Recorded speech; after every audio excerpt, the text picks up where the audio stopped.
Welcome.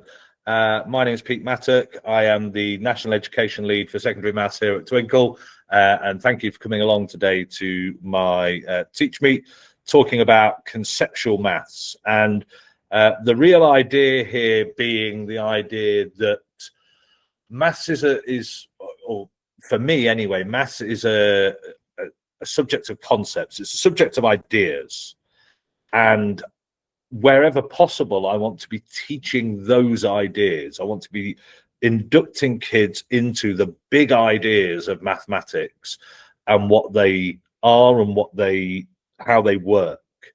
And this is perhaps a little bit sort of away from the idea that that what my focus is about process and about step by step and things like that. I'm not saying processes aren't important. They are important, but they're definitely not the whole story when it comes to maths education. And so what I want to look at here is a couple of examples of maths concepts that we teach across the primary and secondary curriculum. So one definitely across both, one more secondary than primary. And sort of how we can emphasize the concept alongside and as well as the process. And the first one of these that I'm going to sort of pick on to talk about is order of operations. So there is an idea here, and there is an idea that there is a hierarchy of operations, of these sort of basic operations at least, with powers and roots at the top, multiplication and division in the middle, addition and subtraction at the bottom.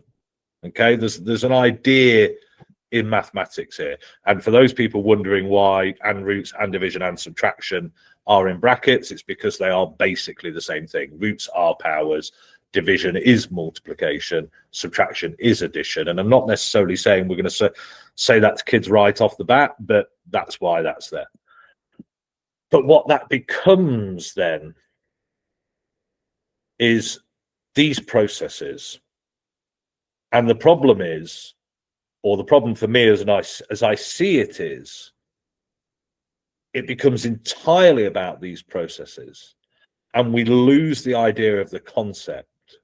As long as kids can do multi-operation calculations using BIDMAS or PEMDAS or BODMAS, or this is a relatively new one that's come around, but I would say relatively new. It's a few years old, but new in the rest of them, GEMS.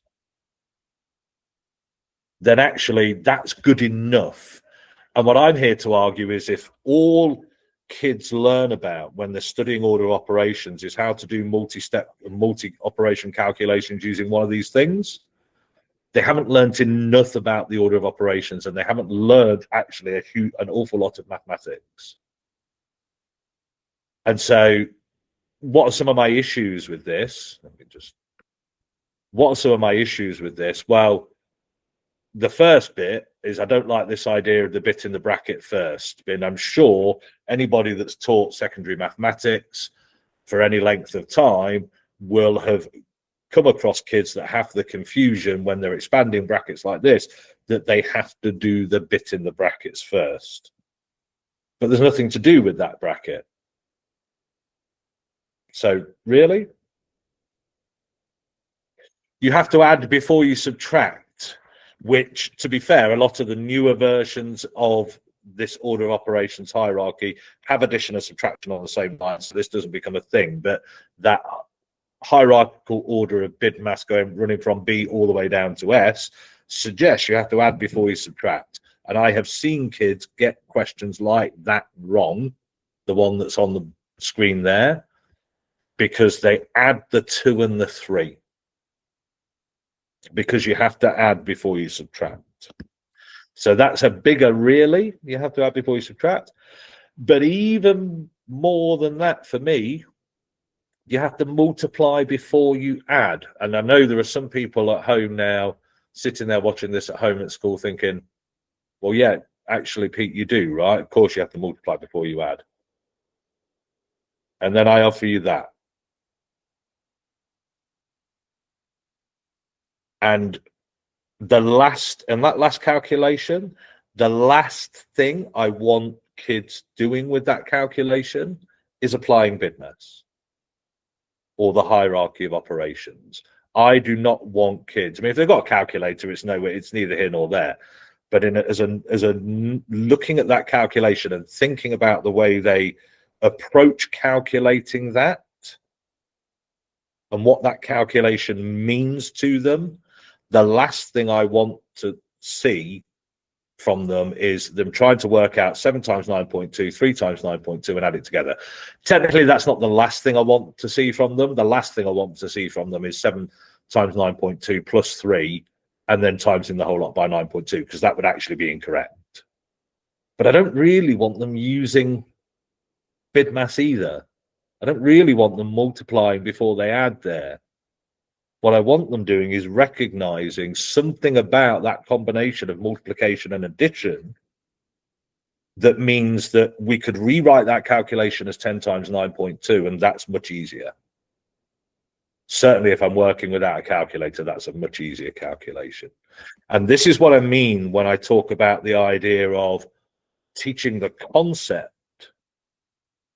of these operations and their order and their hierarchy, rather than just reducing all of that to being able to carry out a process. Being able to carry out a process is important, and there are times where kids absolutely will have to multiply and make sure they have multiplied before they added. But there's nuance to that, there's subtlety to that, which you don't get if your entire teaching around that idea is a process and you're not exploring the wider concept of where does a hierarchy of operations come from? Why is it important? Where are the special cases in it and things like that? So what might we do instead in that particular case?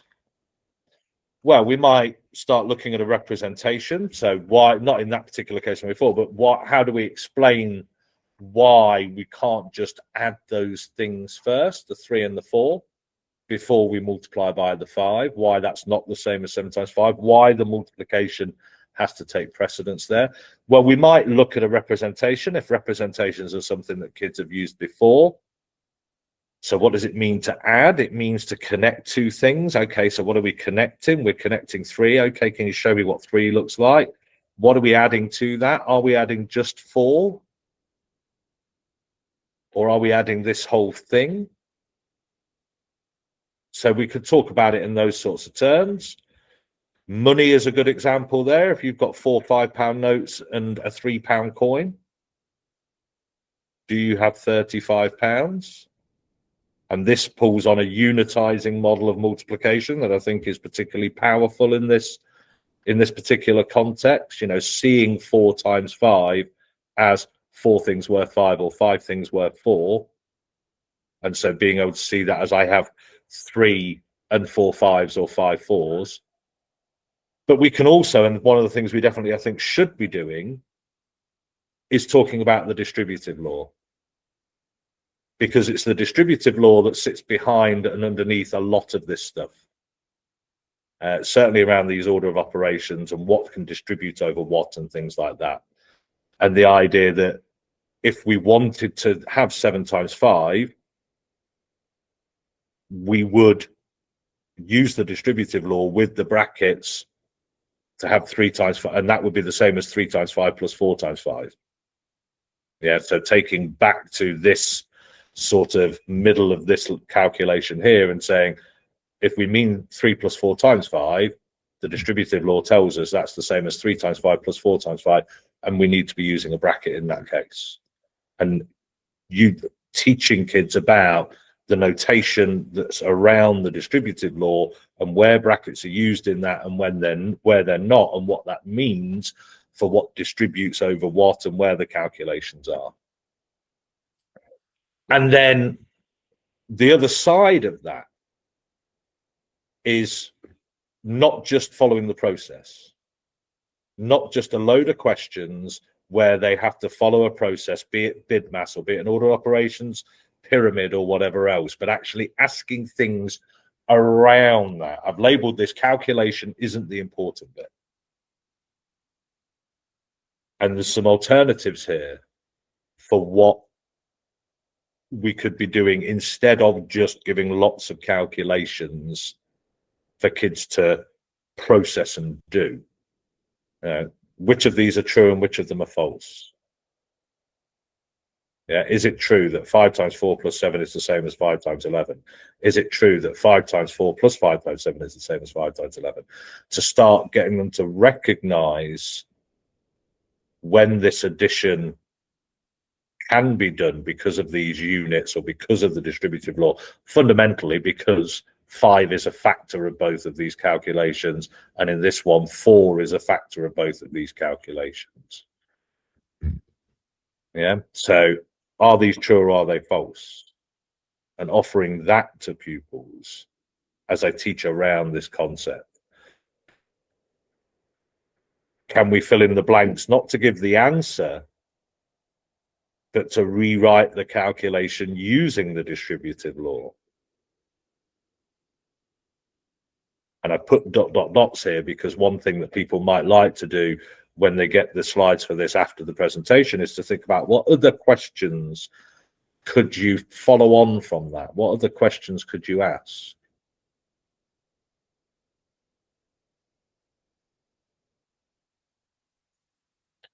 Giving a calculation, I'm sure this is a sort of strategy that people have used before, potentially in different scenarios, but giving them a calculation and then getting them to work on related calculations. So if I know 6 times 80 plus 4 is 504, 6 times 84, what numbers do I need to fill in the blanks to also make 504? Thinking about how the numbers have changed from the starting number to figure out what the blank is going to be. And obviously the last two, we could have a nice discussion about there. I say obviously, it might not be obvious. We could have a nice discussion there, yeah, in terms of the obvious thing, or again, potentially obvious thing to notice about number 4 is that's been multiplied by 4. So these numbers will be divided by 4. So the obvious one there is 20 add 1. But does it need to be 20 add 1? That would certainly be implied from this. But does it need to be 20 add 1? Could it be 19 add 2 and 18 add 3? And does it matter? And then obviously doing the same thing with the subtraction. So if I'm wanting 21, well, how do I make that through subtraction? What numbers would be good? What numbers might help with the calculation? What other calculations can you come up with? And all of these are ways of sort of taking the concept and exploring it and teaching it more than just it's about this process for this process. This is developing that conceptual understanding, that conceptual maths. And again, I'm sure people have used questions like this in the past, so apologies if I'm teaching people to suck eggs here, but can we get kids engaging with reasoning and with other people, what other people are doing, other people's calculations, engaging with that, explaining that? How do we know they're both going to produce the same answer?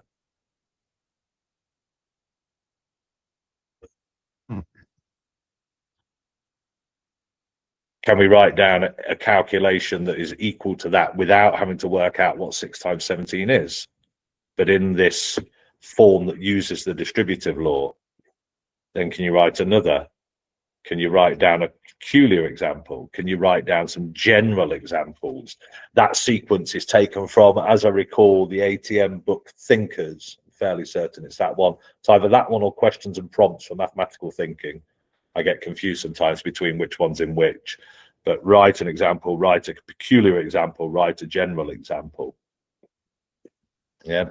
Don't tell me what 6 times 17 is. Tell me other calculations that you know give me the same result as that, and how do you know? And come up with some interesting ones. Don't just give me boring ones. 6 times 10 plus 7.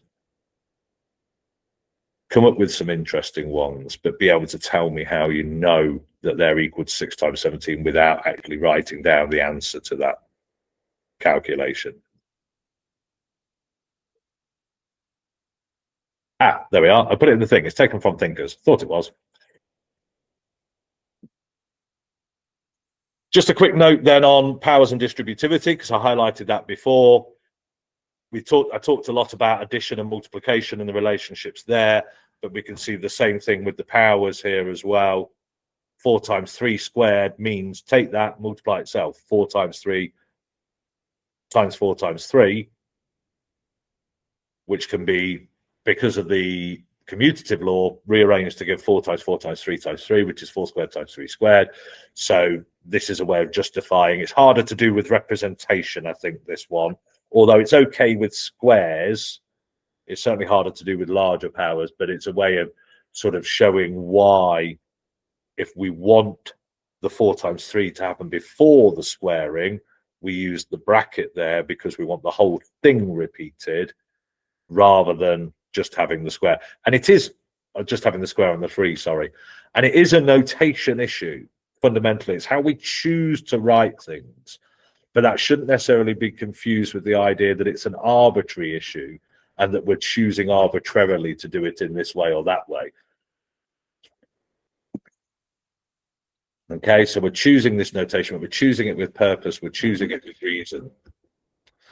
So that was the first of my 2 concepts, looking at the order of operations and the fact that, you know, the idea, the concept of there being an operation hierarchy, and how we can do so much more to explore and develop that concept than just give kids a rule like BIDMAS and get them practicing lots and lots and lots of calculations of that type.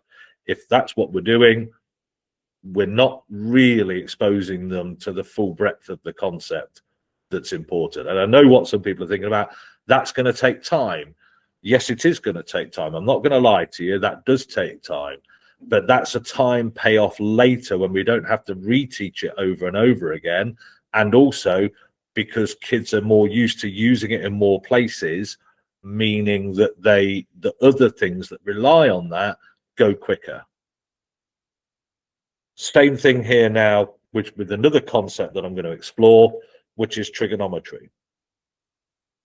So I'm just going to explore one of our 3 right-angled trig functions, which is this one. Sine of x, where x is some angle, is equal to opposite over hypotenuse. And the question I'm going to ask is why. But not, I don't mean why as in why is the relationship that. What I mean when I'm saying why here is, why is there a relationship at all? And let's just pause and really reflect on that for a minute. What we've got there is we've got an angle. X is an angle in this scenario. We've got an angle, and we do some magic to that angle. We call it sine, but we do some magic to that angle. And that suddenly becomes a fraction of 2 sides. It becomes a pure number because it's got no units. Length divided by length is a pure number. What is happening there? Why is that even a thing? That we can take information about an angle in a right angle or triangle, do some magic to it, and it can give us some information about sides in the triangle. And I'm sure there are some people sort of laughing at me or whatever else there, but that can be what it feels like to kids. You know, they might not verbalize it on that level, but it's just something that gets done to this angle to create those sides. It may as well be magic. There's no concept there of how these things are related. But I am going to answer my own question here, which is it falls back to similar triangles. And in particular, it falls back to a property of similar triangle, 2 properties of similar triangles, which are really important. And in my view, underutilized and under-taught in this country. And the first of those is angle preservation. Yeah, that if you enlarge a triangle or create a similar triangle or any similar shape to a shape you already have, the angles are preserved. The size and position of the angles, barring rotations and reflections, their positions in relation to each other are preserved. But the second thing that's crucial here, and that is definitely underutilized and undertaught, is the relationship that exists between comparable sides in similar shapes. And again, I know that there'll be teachers out there that will have taught similarity and using similar shapes, similarity as a relationship, and talked a lot about scale factor, the fact that from the, say, the top left to the top right triangle, that the scale, that the opposite side to the angle has been scaled by a factor of 2, so the hypotenuse will also be scaled by a factor of 2. You probably don't use the word opposite and hypotenuse when you're teaching similarity. You just talk about this side and this side. But there's a relationship at play there that is, while the scale factor is perfectly correct, there's a relationship at play there that is even more crucial, and certainly more crucial to our understanding and development of trigonometry, which is the relationship that exists between the opposite and the hypotenuse. And that if these triangles are similar, that relationship will always hold. That is another invariant relationship. No matter how big I make those triangles, no matter how small I make those triangles, if those triangles are similar, that ratio holds. And when you see that, and when you have that explained to you and shown to you, when you're taught that as an idea in similarity, then this relationship makes perfect sense, or at least can be made to be sensible. Even if it doesn't make perfect sense to you initially, a good teacher can make it sensible. We have two things about these triangles that never change. The size of the angles never changes. The ratio of the sides never changes. And it goes from being magic that there is a connection between these two to being almost obvious there should be. Two invariant properties of these shapes, surely there's a connection between them here. And this is where trigonometry comes from. This is, well, certainly right angle trigonometry. This is where that you know, those relationships, sine, cosine, tangent in right angle trigonometry, this is where they find their base. So one of the things I would say is, if we don't teach those relationships when we're talking about similarity, which hopefully we talk about prior to trigonometry, then of course we've got no hope of making any sense of what's going on here at all. But what I'm doing now in teaching this in this way and exposing this is teaching about the trigonometry as a concept. Sine stops being this magical thing. It starts being simply the name I give to the connection between those two particular pair of sides of the angle, as opposed to the other sides that will still hold a relationship. And we can bring that back then to a triangle that is similar to all those other ones, but with the hypotenuse of 1. And talk about what that means for this triangle actually having a length that is sine x for the angle x. And those people that have taught A level, if there's anybody on the call, or taught higher maths, if you're not in this country, they of course will recognize this as the beginnings of the unit circle, which is how we define trigonometry and trigonometric values beyond 90 degrees, or from 90 degrees and beyond. And so we can look at this, and this as a representation. We can also talk about this one, and the idea of sine transforming that angle into that ratio of sides. Sine is the connection between the angle and the ratio of those sides. That's the connection between those two invariant properties that we've looked at before. This second one is particularly useful if you're talking about, if you're looking at sine and inverse sine, because fundamentally it's a function machine. And so if you're talking about, you know, sine happening to an angle to produce this ratio, if I've got the ratio, how do I get back to the angle? Well, then it's obviously the inverse sine, if kids are used to using function machines and function notation. It's obviously the inverse of whatever that is. We just have to introduce what the inverse of that actually is. So again, what I'm showing you here, hopefully, is a lot of different ways that we can explore the concept of trigonometry, right angle trigonometry more widely, but in this case, just through the vehicle of the sine function and the sine ratio. But lots of ways we can explore that as an idea rather than just it's one of three things that you've got to learn and be able to use. And again, coming on to being able to use, again, if all I do with this is then form and solve lots of trigonometric equations, do lots of process over and over and over again, well, then I'm not going potentially broad enough within this concept to see what this is all really about. I'm not developing that conceptual understanding, that conceptual maths. So here's some more. And for those of you that teach secondary school students, if you've got kids in year 10 and 11, I really do invite you to actually give these questions to kids and see if they can do them. Because if they can't do them, it means they don't really have a concept of trigonometry. They've learned, they potentially, you know, even the high attaining kids, some of you sitting there will go, well, I know if I gave that to my set 3 or my set whatever, they wouldn't be able to do that.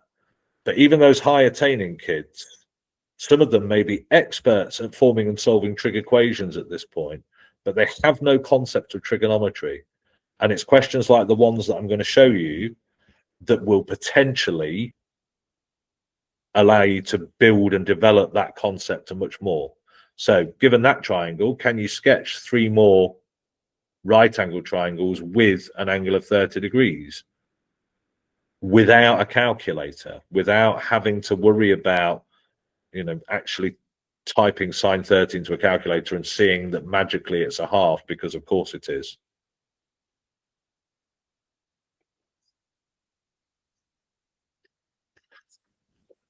Can you just sketch for me 3 different triangles for which sine x equals 4/7?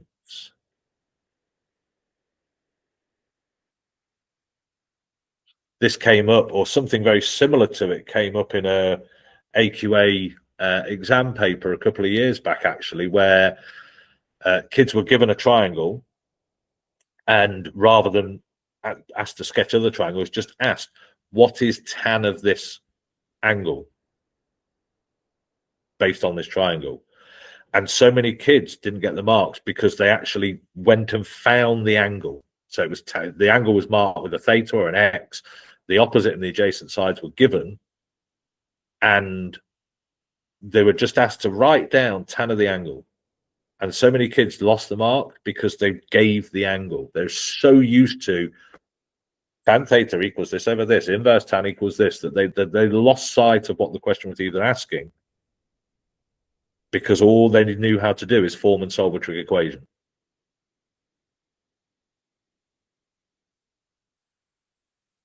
If you're sitting watching, you might want to actually have a play with this one. If you've got some paper with you, you might want to do a drawing and have a little play with this one, or have a little play with it sort of later on when you get the slides.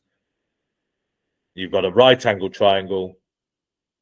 The hypotenuse of the triangle is length 5.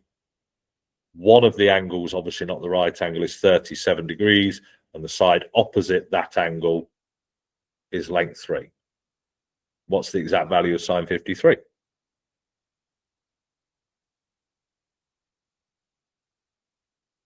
And some of you, I'm sure, will have recognized this. The numbers here are very well chosen. You know, it's been chosen to be a 3, 4, 5 triangle. It's been chosen that 37 and 53 sum to 90. So the numbers here are picked with this in mind. But I would argue that a learner that understands trigonometry, has a concept of trigonometry that really gets it, should be able to handle this.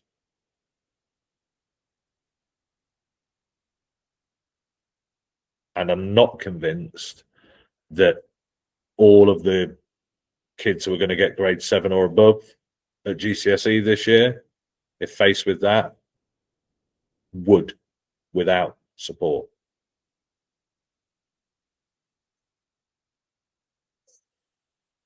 So that is a little earlier than planned, actually. I'm sorry for that, but that is my sort of talk, if you like, my webinar, my TeachMeet on conceptual maths. And if you enjoyed and what you saw made you think a little bit about sort of how you could teach around concepts or made you interested in that, I've got a couple of books that you might want to consider and think about. The first of those actually is the one on the right, Conceptual Maths, which is literally about teaching about rather than just how to do. Obviously, how to do is important, but it's not the only thing in a mathematical education. So teaching about rather than just how to do mathematics in schools. And that book covers pretty much all of school level maths concepts, primary and secondary, how they link together, different things you can ask about them, different things you can talk about them. If you're particularly interested in the representations that I used earlier on in the session with the bid mass and things like that, then you might be more interested in the book on the left. That is Visible Maths, Using Representations and Structure to Enhance Mathematics Teaching in Schools. So those two are available from my publisher, Crown House Publisher, from Amazon or from your local bookstore.